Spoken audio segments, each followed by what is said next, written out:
नमस्कार, स्वागत आप सभी का। आपके साथ मैं हूं पुनीत मिश्रा। आज क्रिमिनल्स में आपके सामने होगा जागते रहो, यहां सोना मना है। एक ऐसी दहशत जिसमें हत्यारा आता है और सोते हुए चौकीदार को मौत की नींद सुला देता है। 3 रातों में 3 चौकीदारों का मर्डर। क्या इसके पीछे है कोई साइको सीरियल किलर? इसके साथ ही आज आप देखेंगे 5 करोड़ की चोरी लाइव, और होगी वो वारदात जो आपके भी रोंगटे खड़े कर देगी। एक शहर में मां ने बेटियों का गला घोंटा और खुद की भी जान ले ली।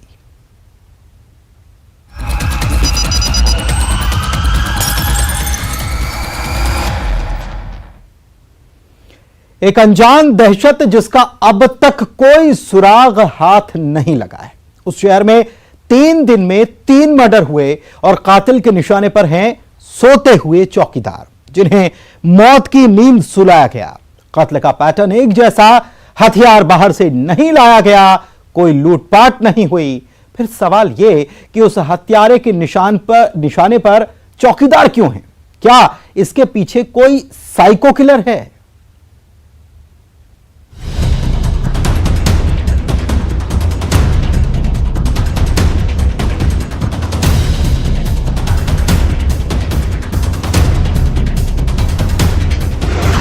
जागते रहो, सागर में सोना मना है।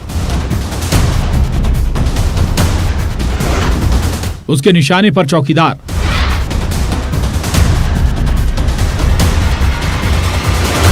सोते वक्त सुलाए मौत की नींद।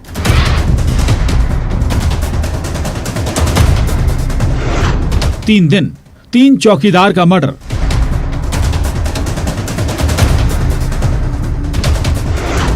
Psycho serial killer.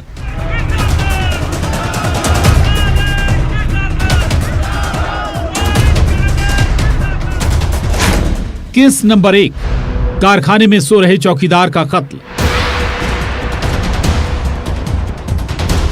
मृतक कल्याण लोधी, उम्र 57 साल। तारीख 27 अगस्त, वक्त रात के 1 से 3 बजे। हत्या का पैटर्न, सोते वक्त सिर पर हथौड़े से वार। ये सीरियल किलर या कुछ भी नाम तो कुछ भी दिया जा सकता है, लेकिन ये 3 अलग अलग घटनाएं हैं जिसको हम लोग इंडिपेंडेंटली इन्वेस्टिगेट कर रहे हैं। इसमें कुछ कोरिलेशन हो सकते हैं, कोइंसिडेंस हो सकते हैं। Case number 2, art and commerce परिसर में चौकीदार की हत्या। शंभू दयाल दुबे, उम्र 60 साल।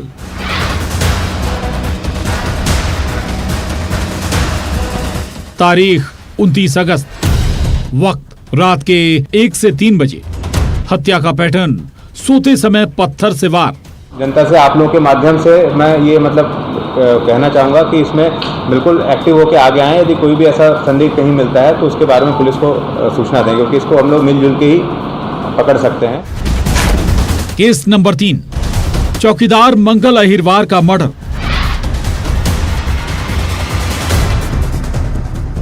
निर्माणाधीन मकान में सो रहे चौकीदार की हत्या। सोते समय फावड़े से सिर पर वार। तारीख 30 अगस्त, वक्त रात के 1 से 4 बजे। सागर से रची दुबे के साथ bureau report, news 18, Madhya Pradesh, Chhattisgarh. तो क्या सागर में 3 चौकीदारों के कत्ल के पीछे एक ही हत्यारे का हाथ है? क्या यह सीरियल किलिंग किसी साइको किलर की तरफ इशारा कर रही है? मर्डर की तीसरी वारदात में लोगों को एक संदिग्ध शख्स दिखाई दिया है जो सफेद शर्ट और हाफ पैंट पहने हुए था। पुलिस ने एक संदिग्ध का स्केच भी जारी किया है।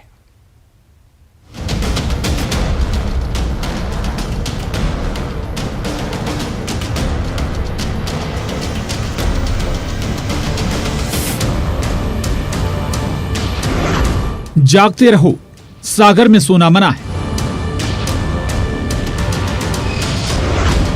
उसके निशाने पर चौकीदार।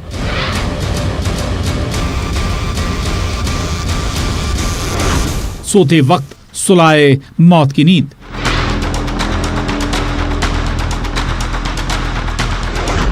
3 दिन 3 चौकीदार का मर्डर।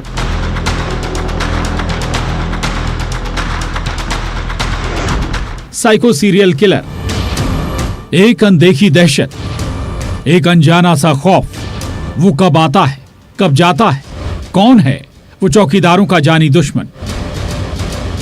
3 दिन, और इन 3 दिनों में जिस तरह से मर्डर की दिल दहला देने वाली वारदात हुई है, उसके पैटर्न पर गौर करिए, जिसमें वक्त रात का चुना गया।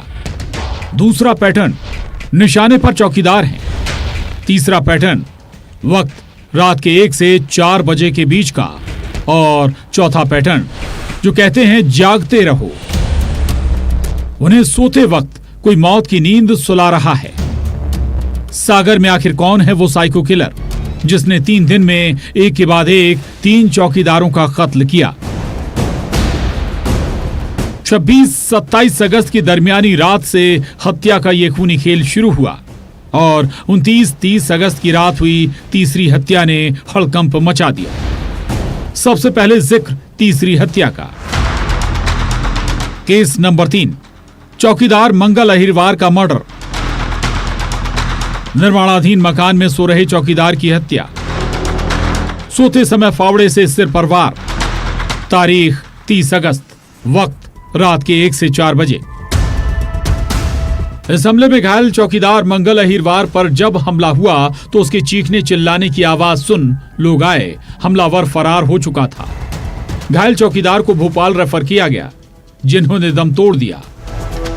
इस बीच लोगों ने एक संदिग्ध शख्स को देखा जो सफेद शर्ट और हाफ पैंट पहने हुए था। इस संदिग्ध का स्केच जारी किया गया। जो हम लोग को साक्ष्य इसमें मिले हैं, उन साक्ष्यों के आधार पे हम लोग काम कर रहे हैं। तो जो भी कुछ इसमें हम लोग को कोरिलेशन मिल सकता है, उस हिसाब से हम लोग वर्क कर रहे हैं। ये 3 अलग अलग घटनाएं हैं जिसको हम लोग इंडिपेंडेंटली इन्वेस्टिगेट कर रहे हैं। इसमें कुछ कोरिलेशन हो सकते हैं, कोइंसिडेंस हो सकते हैं, लेकिन मुझे लगता है कि सीरियल किलर एक बहुत ही, मुझे लगता है, एक फैंसी सन शब्द है। बेसिकली 3 ये कत्ल की हत्या की घटनाएं हुई हैं जिसका इन्वेस्टिगेशन किया जा रहा है। हो सकता है इसमें सेम आरोपियों, हो सकता है इसमें अलग अलग आरोपी हों। तो अभी चूंकि साक्ष्य इसमें ऐसा कुछ भी नहीं है, तो इसलिए इसमें कुछ भी कहा नहीं जा सकता है। इस बीच सागर में 3 दिन में चौकीदार के मर्डर की पुलिस वाले गुत्थी सुलझा रहे हैं। 29-30 अगस्त की दरमियानी रात, इससे पहले कैंट थाना इलाके के कारखाने में सो रहे चौकीदार की हत्या। वहीं दूसरी वारदात सिविल लाइन थाना इलाके के आर्ट एंड कॉमर्स परिसर में चौकीदार का कत्ल। क्या तीनों कत्ल करने वाला एक ही किलर है, साइको किलर? घटना संज्ञान में प्रशासन की आई है। मेरी भी पुलिस अधीक्षक जी से बात हुई है। सभी संपूर्ण पुलिस को अलर्ट मोड पर वहां किया हुआ है। इसके साथ साथ जहां जहां पर हमारे रात्रि गश्त वाले चौकीदार, इस तरह के लोग हैं, उनको भी सबको अलर्ट मोड पे किया है। हत्यारा को एक ही जन जागरण भी किया जा रहा है। सीसीटीवी के फुटेज भी अलग अलग जगह के पूरे सागर से निकलवाए गए हैं। क्या ये साइको किलिंग की वारदात है? हत्या का पैटर्न और वक्त आखिर किस ओर इशारा कर रहा है? एक और बात, क्या सीसीटीवी में सीरियल किलिंग का राज कैद है? हत्यारा ना तो लूटपाट करता है, ना ही अपने साथ कोई हथियार लाता है। सोते हुए चौकीदार क्यों निशाने पर हैं? आखिर कौन है चौकीदारों का वो जानी दुश्मन? सागर से रचित दुबे के साथ bureau report, news 18, Madhya Pradesh, Chhattisgarh. 1200 CCTV कैमरों की पड़ताल और फिर सीसीटीवी में कैद हुआ 5 करोड़ का राज। आज हम आपको 5 करोड़ का राज लाइव दिखाएंगे। चोरी की सबसे सनसनीखेज वारदात कि कैसे 10 ताले काटे गए, बताएंगे कैसे 3 घंटे तक शहर में 5 करोड़ के जेवरों से भरी हुई कार घूमती रही। देखिए, ऐसे हुआ था 5 करोड़ का सोना पार।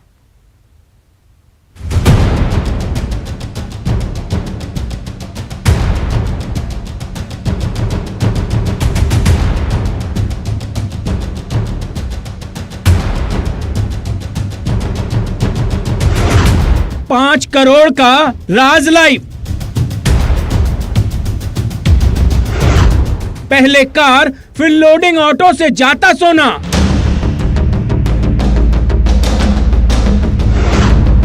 दस ताले टूटे, 3 गेट पार। पुलिस की 8 टीम, 3 ज्वेल थीफ।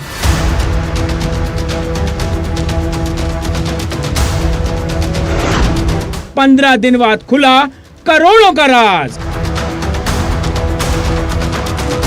आज 5 करोड़ का राज आपको लाइव दिखाएंगे। अब तक की सबसे बड़ी चोरी और ज्वेल थीफ की कारस्तानी की गवाही देती लाइव तस्वीरें।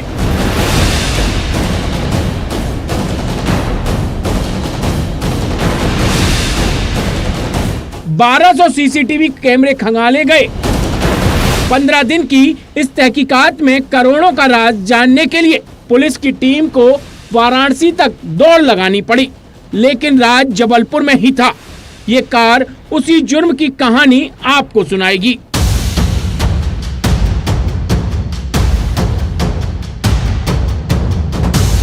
15-16 अगस्त की दरमियानी रात जबलपुर के लाडगंज थाना इलाके के सुपरमार्केट मेन रोड में करीब 10 किलो वजन से सोने के जेवरात चोर चुरा कर ले गए और इस 5 करोड़ 43 लाख का राज कैद था इन तस्वीरों में। कैसे 2 घंटे तक इन चोरों ने ज्वेलरी शॉप में चोरी की। खाली हाथ आए चोरों ने ज्वेलरी शॉप के 10 ताले काटे, 3 गेट पार किए और फिर बोरा भर कर सोना ले जाती तस्वीरें भी सीसीटीवी में कैद हुई। वाहन कहां से चला होगा और कहां गया होगा, इसका हमने एक अलग अलग रूट मैप बनाया और उस पर जब हमारी पुलिस ने, हमारे कर्मचारियों ने और वरिष्ठ अधिकारियों के नेतृत्व में जब इस पूरी टीमें अलग अलग रूटों पे गई तो अंततः एक बिंदु पर जाकर हमारी सारी टीमें केंद्रित हो गई।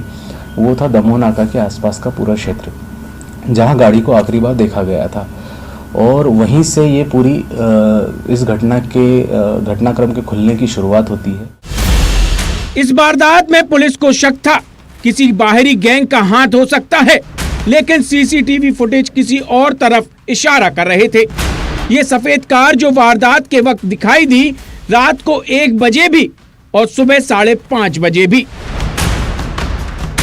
कार की लोकेशन ने बाहरी गैंग की थ्योरी खत्म कर दी और फिर पुलिस ने लोकल गैंग की तलाश की।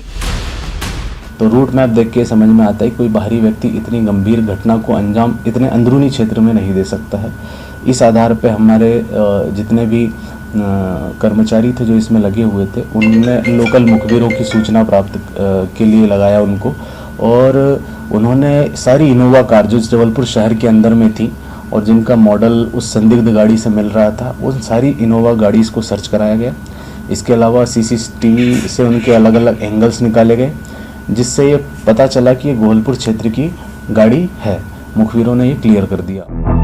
पूरे शहर में कार घुमाकर मास्टरमाइंड पुलिस की टीम को गुमराह कर रहा था, लेकिन कार की आखिरी लोकेशन ने उसका राज खोल दिया।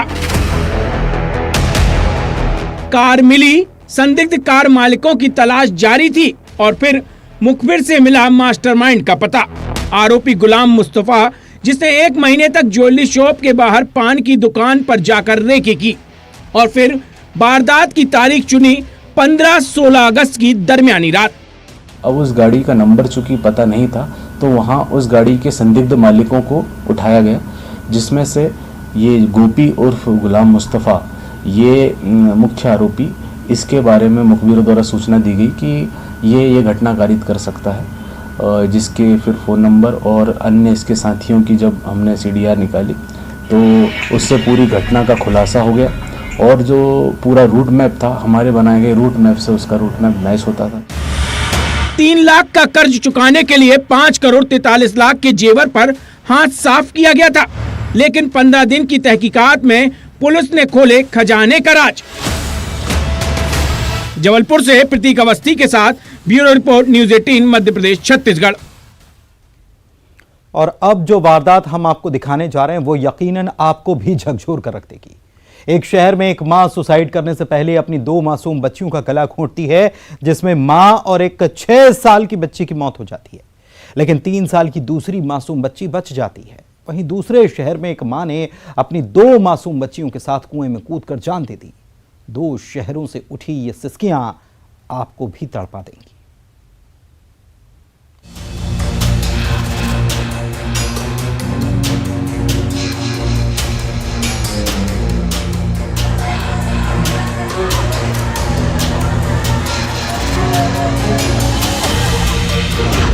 कहीं फांसी के फंदे पर झूलते अरमान, कहीं कुएं में मां बेटियों की मिली लाश। मासूम बच्चियों का क्या था कसूर? क्यों मां ने उठाया ये खौफनाक कदम? दो शहर, सिसकियों का कहर। दो शहर में दो परिवारों को जो गहरा सदमा लगा है वो यकीनन किसी को भी झकझोर कर रख देगा। ये दर्द आंसुओं में बह रहा है, ये सिसकियां, ये कराह, ये चित्कार, ये पुकार तड़पा कर रख दे। कैसे एक माँ मौत को गले लगाती है और अपनी मासूम बच्चियों की भी जान ले लेती है। आखिर ऐसा कौन सा गम था जिसमें पैदा करने वाली माँ ही खुद को मारने का फैसला करती है, लेकिन इस खौफनाक कदम में वो मासूम बच्चों की जान ले लेती है। उज्जैन और रायसेन में ये दिल दहलाने वाली वारदात हुई है। सबसे पहली तस्वीर उज्जैन के तराना की। नाचन बोर चौराहे के पास रहने वाले किराना व्यापारी सुनील परमार की पत्नी 28 साल की गायत्री ने सुसाइड कर लिया। फांसी के फंदे पर गायत्री की लाश झूल रही थी। परिवार वालों की नींद खुली तो गायत्री को देखने के लिए गए। शाम को करीब 9:45 बजे, 31 तारीख को 9:45 बजे करीब। तो दरवाजा नहीं खुला, आवाज़ भी लगाई करता है, काफ़ी देर तक नहीं खुला। तो उन्होंने भी दरवाजे को तोड़ा तो क्या देखते कि इसमें जो गायत्री है वो फंदे पे लटकी हुई थी और दोनों बच्ची जो अचेत अवस्था में पड़ी हुई थी पलंग पर। एक बच्ची तड़प रही थी उसमें। उसी कमरे में गायत्री की 6 साल की मासूम हंसिका की लाश पड़ी थी। एक माँ ने बेटी की जान ली थी, जिसने दूसरी बच्ची की भी जान लेने की कोशिश की, लेकिन 3 साल की वो मासूम बच्ची बच गई, जिसके पास अब न माँ है न उसकी बड़ी बहन। परिवार वालों ने लेकर उनको अस्पताल अपने तराना में लेके गए, तो जहाँ पर डॉक्टर ने गायत्री को और एक बच्ची जो हंसिका नाम की है, उसकी उम्र है करीब 6 साल, ये मृत घोषित कर दिया। और तो दूसरी बच्ची थी प्रियांशी, जिसको मतलब बची हुई थी, तड़प रही थी, तो उसे उज्जैन रेफर किया। उसका अस्पताल में इलाज चल रहा है उज्जैन में। ससुराल में गायत्री ने यह खौफनाक कदम उठाया था। उस वक्त पति बाहर था। ससुराल वालों की माने तो गायत्री बीमार चल रही थी। तो क्या बीमारी के डिप्रेशन में ये दिल दहलाने वाली वारदात हुई, या फिर इन मौतों का सच कुछ और है? तो जो सुनील का परिवार में सुनील की पत्नी गायत्री बाई है और उसकी 2 लड़कियां हैं। तो ये गायत्री किसी कारण से बीमार चल रही थी। दर्द से कराहती ये दूसरी तस्वीर रायसेन के बेगमगंज के सुल्तानगंज थाना इलाके की है। बिचौली पिपलिया गांव में एक मां की सिसकियां झकझोर कर रख देती हैं, जिसकी 28 साल की बेटी ने अपनी 2 मासूम बच्चियों 3 साल की दीपाली और 8 महीने की मासूम अनामिका के साथ मौत को गले लगा लिया। कुएं में कूदकर जान दे दी। क्या हो गया था आपकी बेटी को? क्या हो गया था?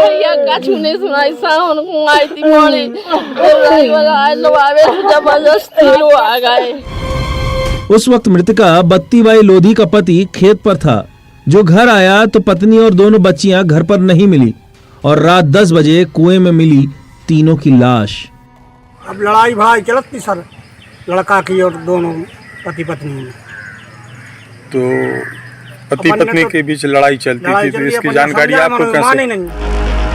इधर लड़की के मायके वाले ससुराल वालों पर प्रताड़ना का आरोप लगा रहे हैं। पुलिस हर एंगल पर जांच कर रही है। कल रात में मर्ग की सूचना प्राप्त हुई थी। एक महिला अपनी 2 बच्चियों के साथ खत्म हो गई कुएं में डूबकर। ये सूचना पर मर्ग पंजीकृत किया गया है, मर्ग जांच में। 2 शहर में हुई ये दिल दहलाने वाली वारदात रोंगटे खड़े कर देती है। Bureau report, news 18 Madhya Pradesh Chhattisgarh. तो आज के क्रिमिनल्स के एपिसोड में फिलहाल इतना ही। कल फिर हाजिर होंगे कुछ नए क्राइम सीन्स के साथ, उनकी कहानियों के साथ। फिलहाल हमारी पूरी टीम को दीजिए इजाजत, तब तक के लिए रहिए सुरक्षित। नमस्कार।